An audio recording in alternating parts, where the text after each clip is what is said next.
안녕하세요. 거북이의 별색 부록의 거북이입니다. 여러분의 오늘은 어떠셨나요? 어떤 선물을 받으셨어요? 아무런 선물도 못 받으셨다고요? 그럼 오늘을 계기로 매일 가슴 벅찬 선물을 받으실 수 있을 거예요. 선물 같은 일이 일어납니다.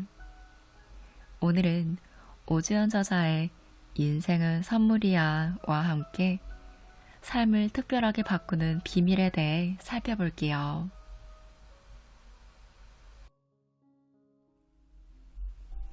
삶이 공평하지 않아도 춤을 추세요. 신이 쉼표를 넣은 곳에 마침표를 찍지 말라는 류시아 시인이 인도 우화를 모아 펴낸 책입니다. 이 중 삶은 공평한가의 내용이에요. 농부가 뱀을 구해주었는데 뱀이 배고프다고 농부를 잡아 먹겠다고 합니다. 농부가 불공평하다고 하니 뱀은 삶이 원래 불공평한 거라고 해요. 이들의 질문에 대해 당나귀는 삶이 공평한지 불공평한지 따지지 말고 춤을 추라고 조언합니다. 이들이 춤추는 사이에 농부는 목숨을 구하죠. 원래 삶은 공평한 적이 없습니다. 불공평한 삶을 탓하기만 하면 어떤 시대에 살더라도 불행할 수밖에 없지요. 현재 삶이 불공평하다면 자신이 바꿀 수 있는 건 바꾸려고 노력하고 바꿀 수 없는 건 받아들여야 합니다. 남들보다 타고난 재능도 부족하고 부모 재력도 변변치 못하더라도 현재 상황을 받아들이고 춤을 추어야 합니다. 그러면 오늘은 어제보다 낫고 내일은 오늘보다 나을 거예요. 힘든 상황에서도 춤을 추는 것, 이것이 성공의 비결입니다. 비비안 그리는 말합니다. 인생은 폭풍이 지나가기를 기다리는 것이 아니라 빗속에서 춤추는 법을 배우는 것이다. 맞는 말이에요. 폭풍 속에서 춤을 출 수 있는 사람은 어떤 상황에서도 춤을 출 수 있습니다. 반면에 모든 조건이 갖추어진 상태에서만 춤을 출 수 있는 사람은 일생 동안 춤출 기회가 별로 없을 겁니다.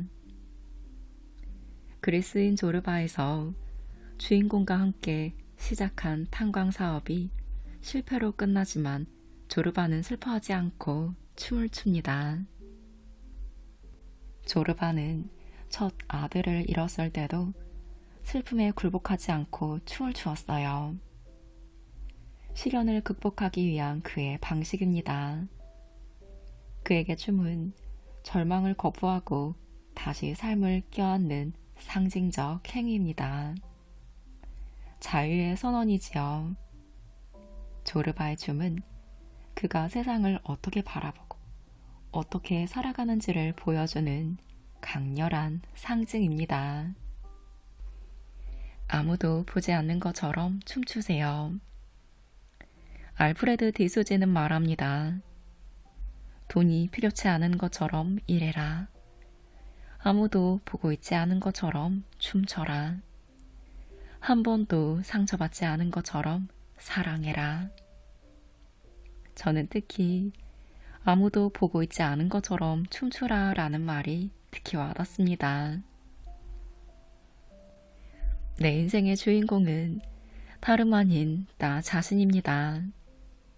사실 내 춤에 관심을 가지는 사람은 나 말고는 거의 없어요. 그러니 마음껏 자유롭게 자신만의 춤을 추시기 바래요. 남의 시선을 의식하지 않고 추는 춤이 가장 아름답듯 남을 의식하지 않는 삶 또한 진정으로 아름답습니다. 오늘 하루가 기적입니다. 틴니칸 스님은 말합니다. 진짜 기적은 무기를 걷거나 하늘을 나는 것이 아니라 땅 위를 걷는 것이다. 하늘을 나는 새가 부러운가요? 인간의 관점에서 보면 깨어있는 시간의 대부분을 하늘에 떠있기 위해 끊임없이 날개짓해야 하는 새들의 삶은 고단한 삶입니다. 이건 10시간 넘게 비행기 안에서 있다 보면 바로 깨닫게 되죠. 하늘을 나는 삶과 땅 위를 거니는 삶 중에 하나를 택하라고 하면 저는 당연 땅 위를 거니는 삶을 택할 거예요. 우리에겐 마음껏 거닐 수 있는 땅 위가 천국입니다. 생명체를 품을 수 있는 지구가 기적이고 고등한 의식체인 호모 사피엔스가 기적입니다. 푸른 나뭇잎, 숨 쉴 수 있는 공기, 눈과 비와 바람, 갓난아기의 첫 울음소리 모두가 기적입니다. 오늘 하루가 기적이지요. 헬렌 켈러는 말합니다. 내일이면 더 이상 볼 수 없는 사람처럼 세상을 보라. 헬렌 켈러의 말처럼 세심히 살펴보면 우리 일상은 그 자체로 기적입니다. 역경을 극복하면 인생은 예술이 됩니다. 사무엘 울만은 인생의 선물에서 이렇게 말해요. 햇빛 비치는 영원한 낭만으로는 대지의 초록은 시들고 만다. 햇빛이 비치는 영원한 낭만으로는 대지의 초록은 시들고 맙니다. 구름 한 점 없는 맑은 날만 지속되면 우리는 햇빛의 소중함을 잊게 되죠. 귀한 햇빛도 너무 많으면 독이 되어 식물들이 시들어 버리게 됩니다. 행복한 일상이 끝없이 이어지면 작은 기쁨으로는 더 이상 행복을 느끼지 못하게 됩니다. 그러다 불행이 찾아오면 그 무게를 감당하지 못하고 무너져 내릴 수도 있죠. 하지만 삶의 균형을 잃지 않는다면 슬픔과 고난조차도 인생이 우리에게 주는 또 다른 선물이 될 수 있습니다. 힘들게 산 정상에 오른 후 마주치는 경치는 그 자체로 무한히 아름답죠. 구름 낀 풍경 속에도 독특한 아름다움이 깃들어 있습니다. 힘겹게 오른 산 정상에서 바라보는 구름 낀 풍경은 한 폭의 예술 작품이 되죠. 우리의 인생 또한 그러합니다. 역경을 멋지게 극복할 때 그것은 한편의 예술이 됩니다. 실패와 시련을 딛고 일어설 때 우리는 비로소 자신만의 걸작을 완성하게 됩니다. 웅진그룹의 윤석금 회장은 말의 힘에서 이렇게 말해요. 실패 없는 인생은 시시하다. 그는 브리테니커 한국지사에서 세일즈맨으로 시작해서 웅진그룹을 일궈내셨어요. 그런데 극동건설 인수와 태양광 사업 진출에 따른 사업 실패로 그때 몰락해 2012년에는 그룹이 법정 관리에 들어갑니다. 그럼에도 그는 무한 긍정의 사나이였어요. 긍정의 힘으로 시련을 멋지게 극복하고 재기에 성공합니다. 그에게 실패 없는 인생은 시시할 뿐입니다. 시련 없는 성장은 별 의미 없는 성과니까요. 선물 같은 하루를 만드는 첫 번째 기술입니다. 삶의 기적은 일상의 작은 순간들에서 발견할 수 있습니다.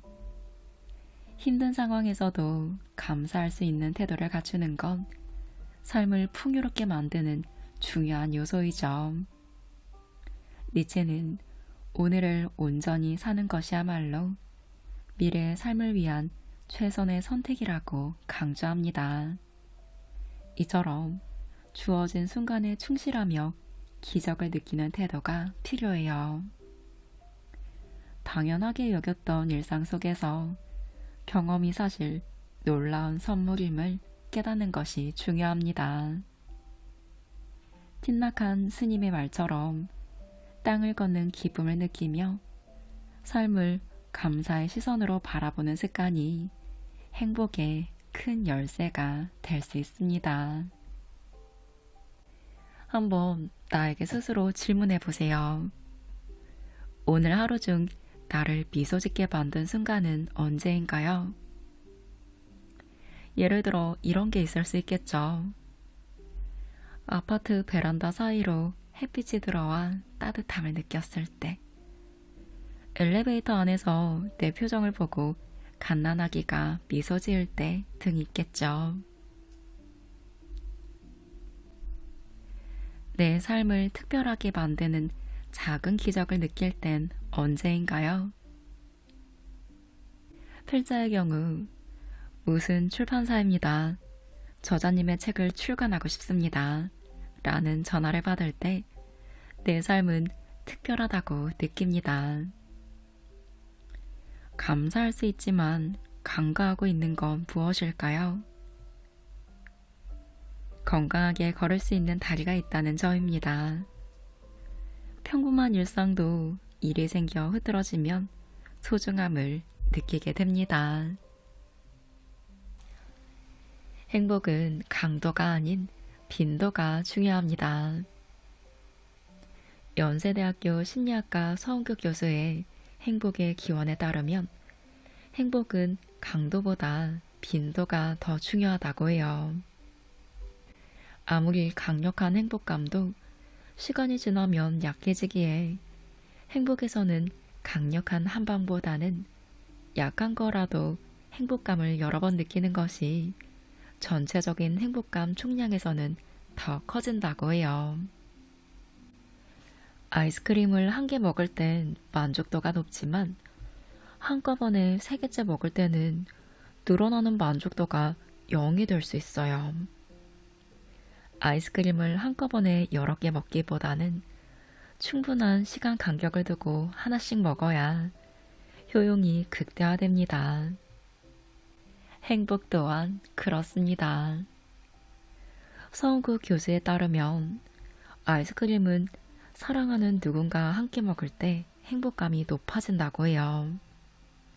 연인과 또는 사랑하는 가족과 종종 아이스크림을 함께 먹는 것이 행복의 비결입니다. 일상에서의 소소한 행복을 매일매일 만끽하시기 바래요. 그럼에도 불구하고 예스입니다. 죽음의 수용소의 저자 빅터 프랭클 박사가 나치의 유대 수용소에서 경험한 바에 따르면 인간은 어떤 환경에서도 적응할 수 있다고 해요. 평소 불면증에 시달리던 사람도 강제 수용소에선 고운하게 코골며 잠에 빠집니다. 또 극단적인 상황에서는 죽음을 두려워하지 않고 자살도 생각하지 않게 됩니다. 극단적인 상황이 지속되면 감정도 못 느끼게 되죠. 오로지 생명을 보존하려는 생존 본능만 남게 됩니다.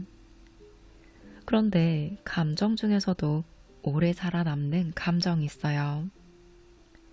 그런 상황에서도 모멸감만은 상대적으로 더 오래 남는다고 해요. 생존 본능과 더불어 인간이라는 최후의 자존심은 우리의 DNA에 뿌리 깊게 각인되어 있는 듯 합니다. 그러니 누군가에게 모멸감을 주는 행위, 이것은 절대로 하면 안 됩니다. 프랭클 박사가 수용소 생활을 견딜 수 있었던 건 삶의 의미를 포기하지 않고 또 인간은 존엄하다는 신념을 간직했기 때문입니다. 그렇지 못했던 다수는 못 버텼죠. 그는 자신이 해야만 하는 책임도 자각하고 있었습니다. 그는 연구 결과를 책으로 발간해야 했어요. 수용소에서도 이 목표를 포기하지 않았습니다. 이것이 그가 삶을 포기할 수 없게 하는 버팀목이 되었죠. 삶의 의미를 부여하는 또 다른 요소는 사랑입니다. 프랭클 박사는 수용소에 수감된 후 아내의 행방을 알지 못했어요. 생사도 몰랐죠. 결국 아내는 죽었습니다. 그러나 아내의 생사는 중요치 않았어요. 프랭클 박사는 수감 생활 내내 사랑하는 아내를 떠올리며 상상 속 대화를 이어갔습니다. 사랑은 상대의 육신을 초월해서 먼 곳까지 닿습니다. 미래에 대한 기대가 삶의 의지를 불러일으키지요. 프랭클 박사는 수감 생활이 견디기 힘들 때마다 아늑한 강의실에서 강의하는 자신을 상상했어요. 우리가 꿈과 소망을 간직해야 하는 중요한 이유이기도 합니다. 수용소에서도 주어진 환경에 대한 자기의 태도를 결정하는 자유는 있습니다. 우리는 평소에 깨닫지 못하지만 일상 자체가 기적이고 예술이에요. 프랭클 박사는 수용소에서 노역 중 바라본 석양의 아름다움을 잊지 못한다고 해요.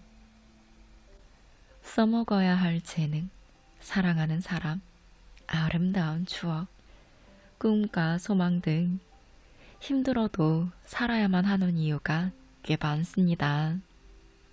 그러니 그럼에도 불구하고 삶은 예스입니다. 속도보단 방향이 중요합니다. 논어에는 이렇게 나와요. 이에 공자께서 말씀하셨다. 서둘지 말고 적은 이득을 꾀하지 마라. 서툴면 통달하지 못하고 적은 이득을 보고자 하면 큰 일을 이루지 못한다. 공자님께서는 일을 하는데 너무 속도에 집착하지 말라고 합니다. 너무 작은 이익을 탐하면 큰 것을 이룰 수 없다고 해요. 속도보다는 추구하는 목적이 더 중요하다고 합니다. 작은 이익보다는 큰 목표가 더 중요하다고 하죠. 견속이 즉대사불성, 소탐대실. 즉, 작은 것을 탐하면 큰 것을 이룰 수 있다와 유사한 의미입니다. 인생이라는 여정에서 방향을 올바르게 설정해야 속도의 빠름과 느림이 의미를 가집니다. 또한 장기적인 인생 목표를 설정하지 않고 속도만을 중요시하면 일시적인 만족은 얻을 수 있을지 몰라도 큰 성취를 잃게 됩니다. 기억하세요. 우리의 삶은 단거리 경주가 아닌 마라톤이라는 것을요. 행복하기 위해서는 결핍이 없어야 합니다. 행복은 인생에서 가장 소중한 가치 중 하나이지만 단일한 요소로만 이루어지지 않습니다. 마치 종합 비타민이 다양한 영양소를 함유하고 있어야 건강을 유지할 수 있는 것처럼 행복도 여러 필수 요소가 조화를 이루어야 비로소 완전해질 수 있죠. 사랑, 건강, 경제적 안정, 자기 존중, 그리고 의미 있는 관계 등 삶의 다양한 측면이 부족함 없이 채워질 때 우리는 진정한 행복을 누릴 수 있습니다. 그런데 재산이 많거나 출세를 했다고 해서 반드시 행복한 것은 아니에요. 물질적 풍요와 사회적 성공은 삶의 편안함을 제공할 수 있지만 그것만으로 행복을 채우기에는 부족합니다. 수많은 돈을 가졌지만 외로움에 시달리는 사람이나 높은 지위에 올랐지만 건강을 잃고 삶의 만족을 느끼지 못하는 이들이 그 증거이죠. 행복은 특정 요소 하나가 넘친다고 해서 완성되는 것이 아니라 여러 가지가 균형을 이뤄야 비로소 느낄 수 있는 감정입니다.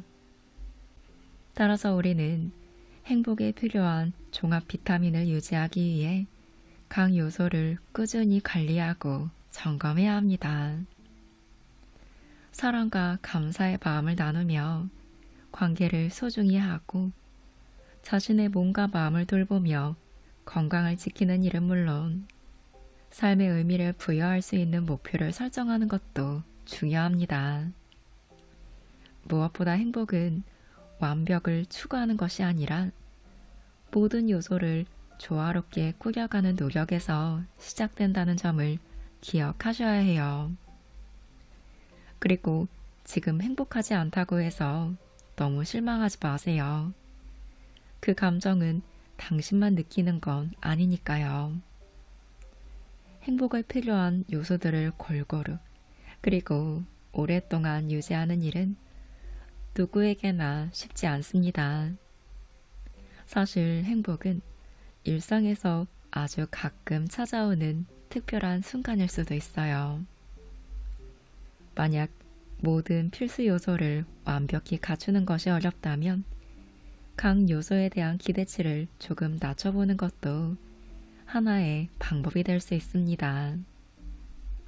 작은 것에서 만족을 찾고 적당한 기대를 가지는 태도는 오히려 더 자주 행복을 느끼게 해줄 수 있으니까요.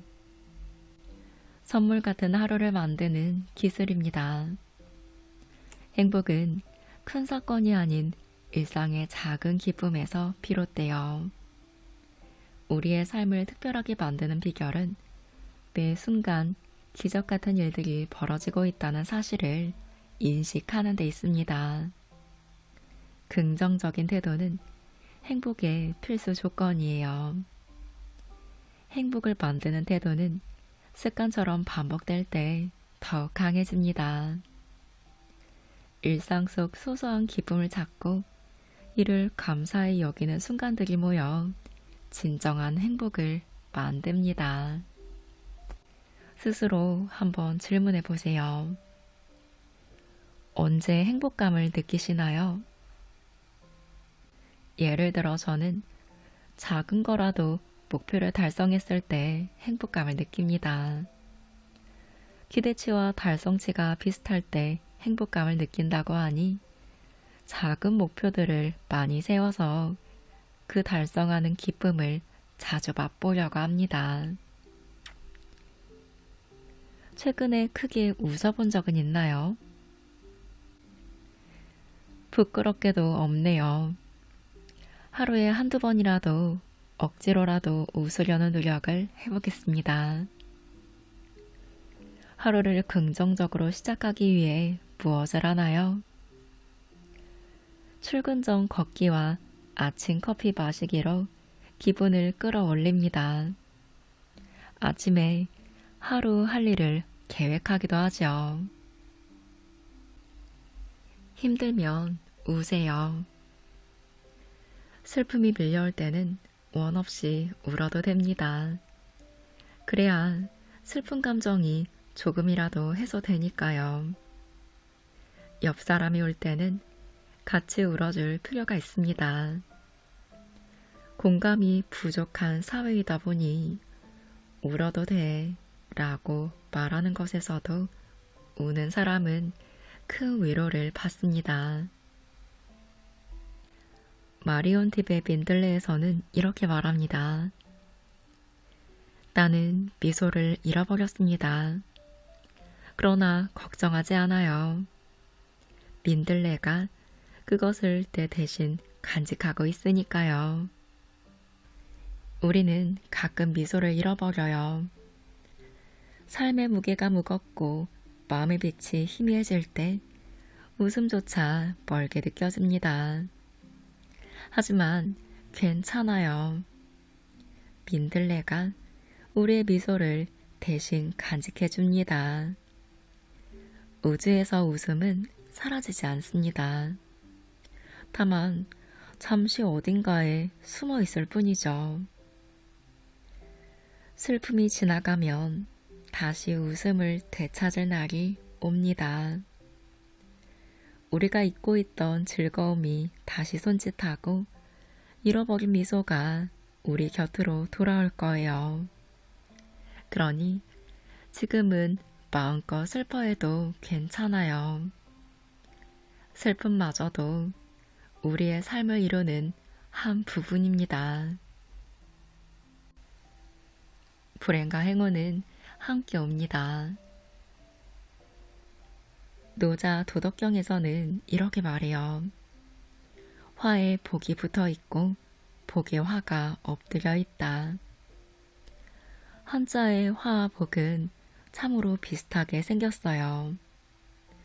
얼핏 보면 화를 복으로, 복을 화로 착각하기 쉽죠. 우리 운명 또한 그러합니다. 겉으로 보기에 화인데 결과적으로 복인 경우가 많죠. 반대의 경우도 많습니다. 때로는 불행을 극복하는 과정에서 행운을 찾게 되기도 하고 초반에 예기치 않은 행운 때문에 장기적으로 일을 망치기도 해요. 글로벌 세아의 김은기 회장은 의료회사인 충남 방적 계열사에서 의류 수출 업무를 담당하다가 전문 경영인과 뜻이 맞지 않아 뛰쳐나온 후 1986년 3월에 창업합니다. 그리고 풍파를 겪은 후 글로벌 세아의 회장이 되죠.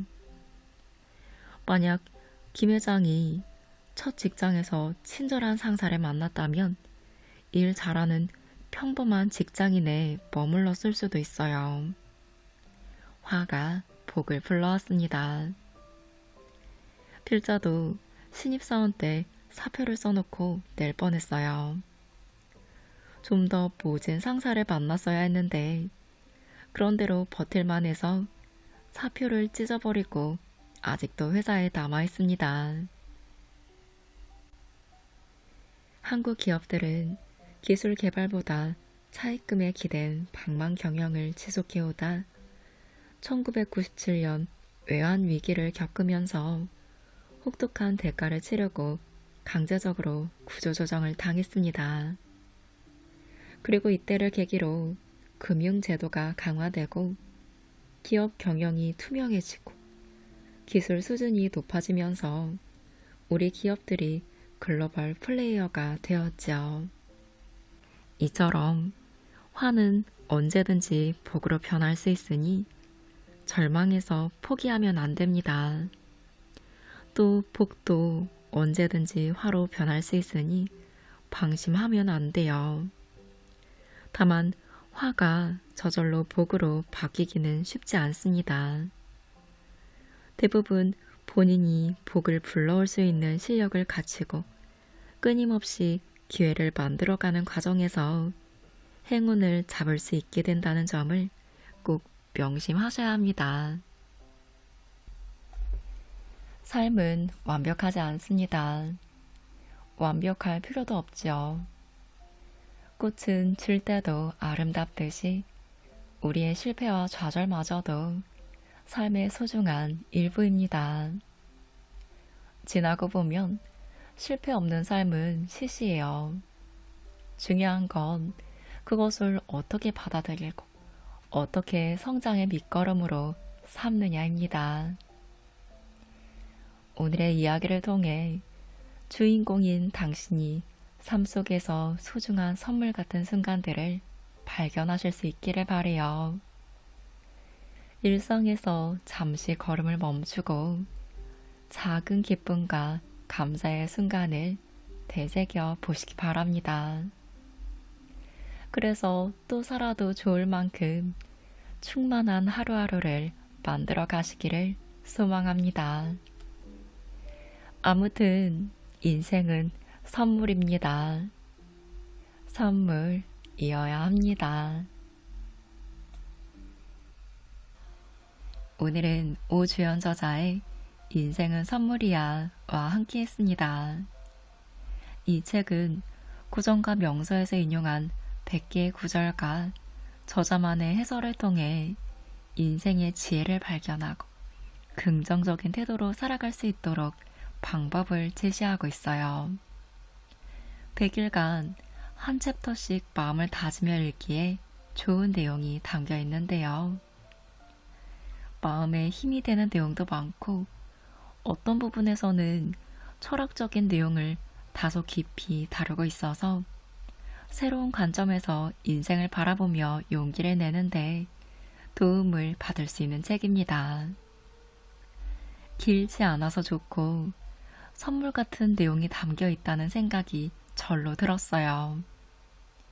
여러분도 지금을 계기로 나만의 인생의 선물에 초점을 맞추며 오늘을 보내시기를 바라는 마음입니다. 선물 같은 인생을 잘 살아보자고요, 우리.